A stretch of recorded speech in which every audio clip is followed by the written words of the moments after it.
The President of the Federal Republic of Somalia, His Excellency Hassan Sheikh Mohamud, held talks in Mogadishu with the Secretary General of the United Nations, Antonio Guterres.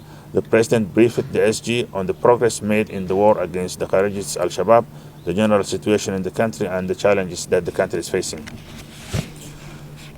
Second, the Secretary General of the United Nations, Antonio Guterres, visited Baidoa in Southwest State, where he met people who were displaced due to the problems of Khariji al-Shabaab and the droughts. Also, the Secretary General of the United Nations, Antonio Guterres, who has completed a 2-day visit to Somalia, has called on the international community to support Somalia as the country gears towards progress and stabilization. The President of the Federal Republic of Somalia, His Excellency Hassan Sheikh Mohamud, met this week in Mogadishu with the Minister of Foreign Affairs of Finland, Pekka Haavisto.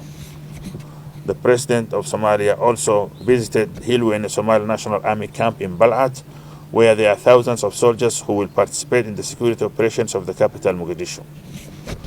The cabinet has passed a law to control carrying weapons in the streets of Mogadishu. The move is part of the stabilization program of the capital. The President of the Federal Republic of Somalia, His Excellency Hassan Sheikh Mohamud, has backed the cabinet ban of the civilian use of machine guns and other weapons in the capital, Mogadishu. The Prime Minister of the Federal Government of Somalia, Mr. Hamza Abdi Barre, met with the Ambassador of Qatar to Somalia in Mogadishu to discuss strengthening the relations and the cooperation between the two countries. The Prime Minister of the Federal Republic of Somalia also met with the Chinese Ambassador to Somalia in Mogadishu. Also, the Prime Minister Hamza Abdi Barre called on businessmen to strengthen their investment capacity in the country. The Cabinet has approved the appointment of the new Chief of Custodial Corps, Brigadier General Mahad Abdurrahman Aden. The envoy of the President of Somalia for Somaliland Affairs, Abdikarim Hussein Goulet, met with the President of Djibouti, Ismail Omar Gelle, in Djibouti. The President of Jubaland State of Somalia, Ahmed Mohamed Islam, visited the areas of Aukumbale, El Ad, Angel, Harbole, and Janai Abdallah, which were recently liberated from Al-Shabaab terrorists.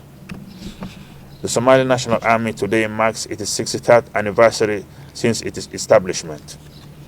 Somali National Army has liberated villages along the Shabelle River in the south of Beledweyne from the Khariji al-Shabaab. The Somali National Army and the local people who are fighting the Al-Shabaab have carried out operations to chase the terrorists from areas located in Buluburte district in Hiran, while destroying some caves used as hideouts by the terrorists. Somali National Army conducted an offensive against Al-Shabaab in El Jukov village in Galmudug State. A meeting attended by the countries of the frontline states, which discussed the coordination of the beginning of the second phase of the war against Al-Shabaab, was concluded in Mogadishu. Puntland State Military Court has handed death penalties to some 14 members of Al-Shabaab convicts. And lastly, the Somali National Forces continue to successfully secure the capital city and prevented many cases of attempted criminal acts intended to harm the Somali people. That is the end. Now, let me hand over to the SRC. macaamiil ku soo dhawow kalsame oo ah aaba si fudud ugu dhex dalban karto taxi si aad u soo degto Play Store ka ama App Store ka ku qor kalsame geli telefoonka lambarkaaga waxaad heli doontaa kood kadibna buuxi foomka magacaaga ka bax kadeedka aad ku qabtay tagaasida oo ku kifaax kalsame taxi